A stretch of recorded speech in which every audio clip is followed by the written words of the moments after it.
Hello. So, hallo. Shall I wait for those who want to leave, or shall I just start?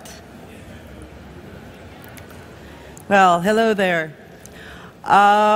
This is my first time in Republica, and I think it's the coolest festival in Europe about digital media, digital life, and political issues. It's very rare that these two things come together, so I think it's really cool. Throughout 2 days, I guess, people here on this stage and on other stages will be talking about future. And future is the cool thing. And probably everybody will be talking about how future has never been so closer to present time as it is today. Whereas I'm going to be the killjoy, and I'm going to talk about past. I'm going to talk about remembering and abracadabra of memory. I do think that remembering is a form of forgetting. What we remember is not total sum of past events, but actually the powerful of the present time determines what we remember of the past. The story of the powerful makes us selectively forget or selectively remember what has happened in the past. Therefore, one of the biggest tragedies of humanity or human mind is to remember alone. Remembering is an act that requires at least two people. You need two people not to go crazy when you're remembering alone. I'm sure you remember when you say something like, remember that, summer holiday to your father or to your mother, and he or she goes, no, such a thing didn't happen. Or when you talk about, an abuse that has happened to you, and somebody, the rest of the people say, no, that didn't happen to you. Remembering alone can drive you insane. That's why remembering is an act that requires at least two people. You need me, yeah, and I need you to remember how we ended up in this shit. In this world where Trump is leading the biggest nation of the universe. Where Great Britain all of a sudden decided that it's not great enough. Or in Germany, all of a sudden, abortion became an issue of all countries in Germany. How we ended up we have to remember how we ended up in this world where a third world war was about to happen a few weeks ago and nobody gave a damn about it. So, actually, we were right to feel comfortably numb. They didn't even ask about our decision when they decided to bomb Syria a few weeks ago. Germany, France, and United States, all of a sudden, during an Easter holiday, decided to bomb Syria. And we were all watching. So I want to remember how we became so helpless, how we became so passive an audience, and how we became so, our fabric of humanity has changed so much, so dramatically. When did that happen, really? I'm sure you know this. There are some times when they're reporting from Yemen or Iraq or, Myanmar.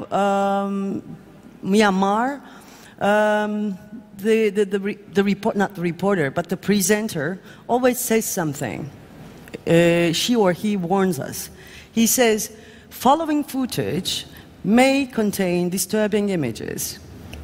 You remember the dead Syrian kid who washed ashore on Aegean coast a few years back. When they were reporting about that kid, they all warned us, following footage may contain disturbing images. And I was thinking, did they do the same warning in 1972 when this naked Vietnamese girl was running away from napalm attack? Entire, press community, press that published that image, believing that when people know the truth, they would be disturbed so much that they would want to change that truth. They would want to change that reality. So they never hesitated publishing that image. They never told us, look away, you'd be disturbed if you watch this. And why watch it anyway? Why bother? You're going to go to your work in the morning, nothing will change, so why, why get yourself in this depressive mood? So, when did these things change? When did we decide that we no longer need to watch news? We no longer, have to watch these disturbing images. That's why I'm writing a book. I'm thinking about these issues. And the book is called How to Lose a Country, The New Ice Age of Politics. And here I am, I'm talking about the new ice age of politics. And I try to remember, and I need you to remember with me. I need you to remember that British woman with big hair, high-pitched voice, and an Asprey bag. Do you remember the woman? Margaret Thatcher. You cannot be that young. Do you remember what she said? The most famous quote from her? She said, there is no alternative. Tina, and there's an abbreviation for it even, Tina. There is no alternative. Which meant, at the time, this is the best we can do. You don't have to try to build a better world. You don't have to think about those things. You don't have to think about politics. We can do it for you. It's all about numbers, it's boring, it's too much antagonism. So she said, there is no alternative. And she handbagged a nation, an entire opposition in Britain, to put those words into circulation.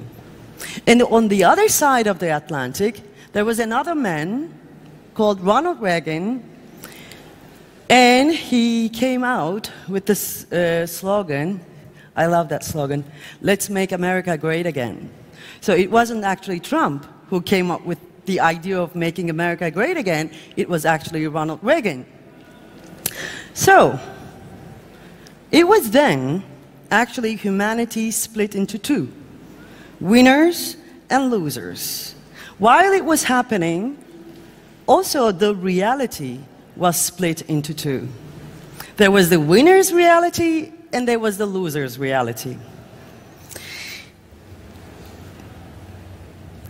I'm sure there are people who are old enough to remember the Gulf War. Do you remember that we were so mesmerized by the fact that for the first time in human history, we were watching a war 24 hours a day? We were doing our things, coming back, the war was still on, we were eating our dinner, watching the war, and these bionic flies were, flying above Christiana Amanpour's head, and they were killing people. And we were so, paralyzed by the fact that we were watching this, and we started thinking that this is normal, being mesmerized when people are dying. And then this split the reality into two. All of a sudden, a tragedy of a nation became the fireworks entertainment for the rest of the world.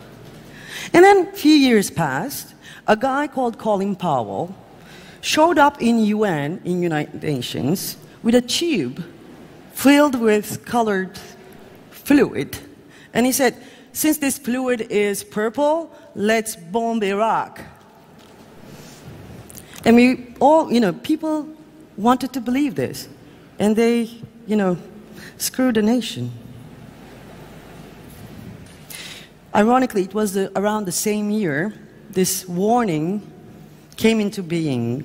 Following footage may contain disturbing images. So you don't have to look anymore. It's another reality. It's not your reality anyway. Something more important happened same year with the Iraqi invasion was happening. Paris Hilton became very famous alongside with Nicole Richie.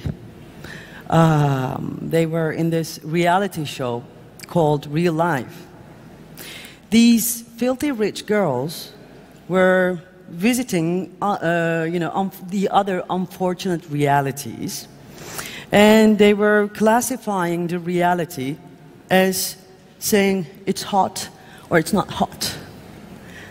So actually, their disgust of the unfortunate reality became a commodity in entertainment world. And around a few years after that, Afghanistan started happening. It was only 2 months after Afghanistan was first bombarded, CNN International was reporting from Afghanistan, and the reporter was saying, Afghanistan is a great touristic destination now. And you know what's going on in Afghanistan since then. So the idea of other people's realities becoming touristic destinations was already there. So, do you know what Boris Johnson, the Foreign Minister of Affairs of Britain, told to Libyan people? He said, Sirte, the Libyan city, can actually become the new Dubai. It's just you have to push all these dead bodies away. But when he said that, it wasn't an original idea. The original idea was actually in Afghanistan, when the CNN reporter told us that Afghanistan is a great touristic destination if you can live with the dead bodies. When reality was splitting, the facts also became negotiable. I don't know if you remember this, and I want to remind you if you don't. We learn how to start a sentence with I believe, I feel, from where I stand, according to my, blah, blah, in 1990s. There was no such thing before 1990s. There was no I believe, my belief, I choose to believe, blah, blah, that kind of running away from antagonism, evading the confrontation sentences. I feel, starting a sentence with I feel, was invented throughout 1990s. Okay, I'm going to tell you a stupid story about me. It's really stupid. Last year I was in New York, joining Women's Summit.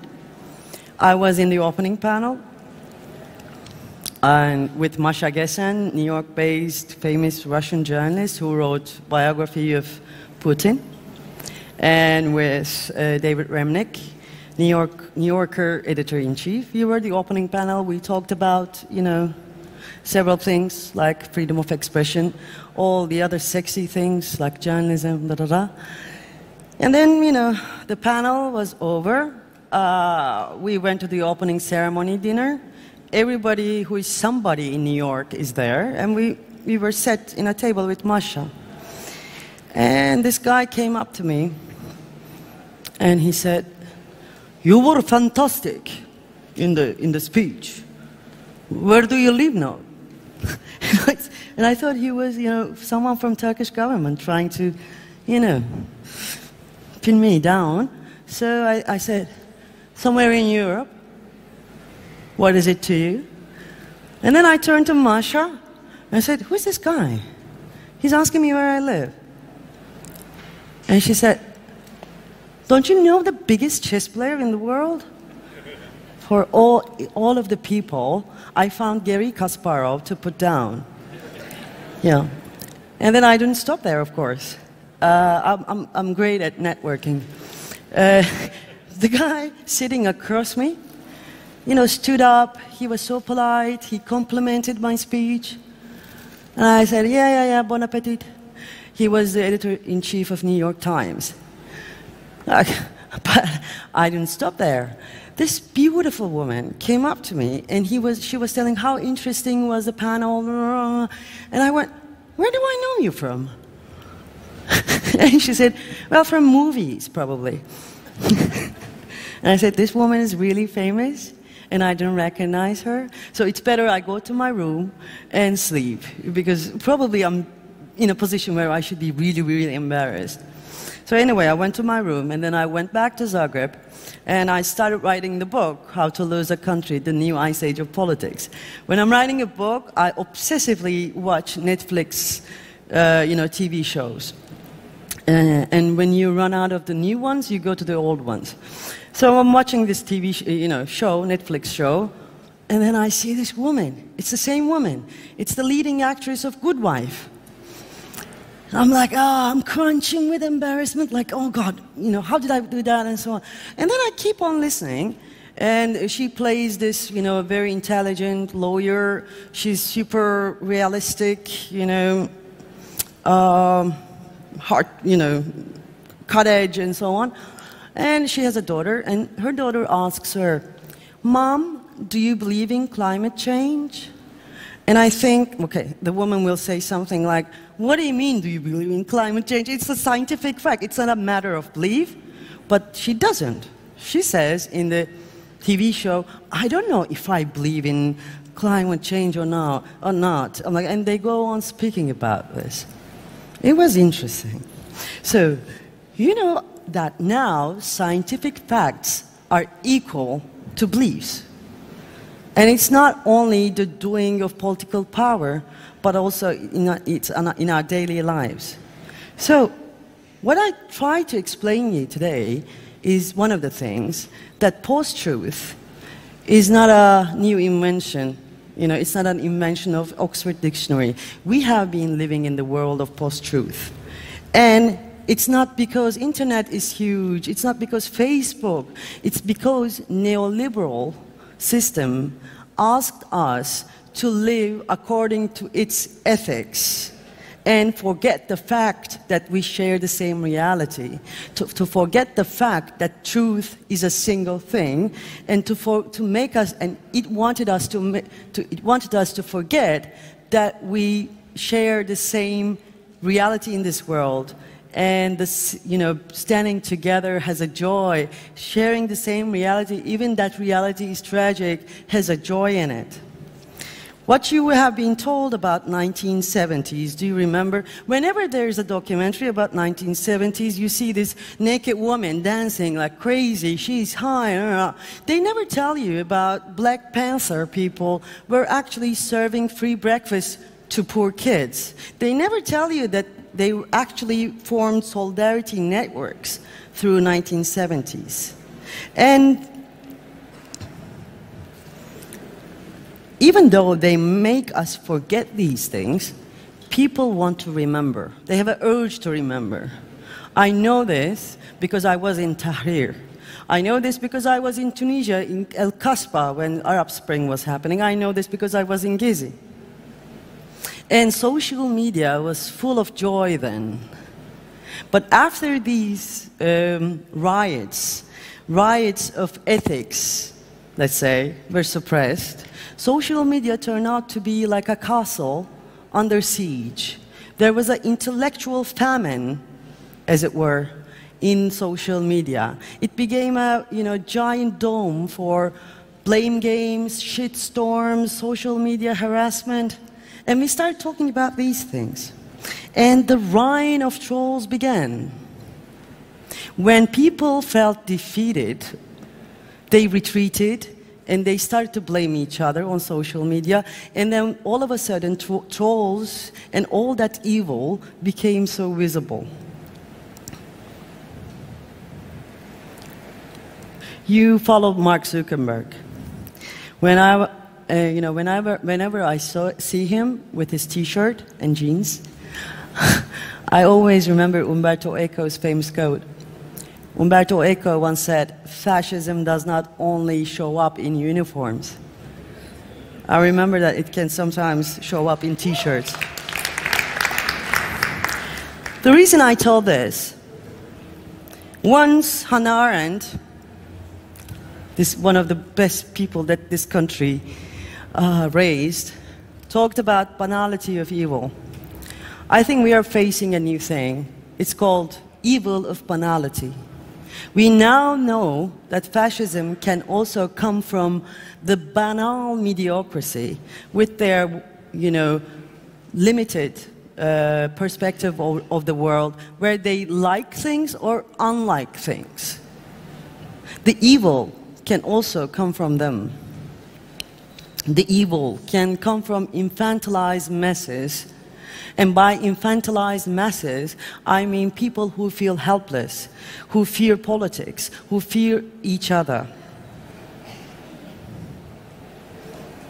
What's the answer? Because I think I'm also already over time. What's the answer? Whenever there's this answer part, the solution part, I feel like I'm going to say, like Leonard Cohen, the meaning of life is shalala. The answer is going to come from collective thinking. The answer will come from streets. This is the end of political gurus. There won't be a book which will tell us what to do and how to do it. We are going to find it together, and we are going to find it on the streets.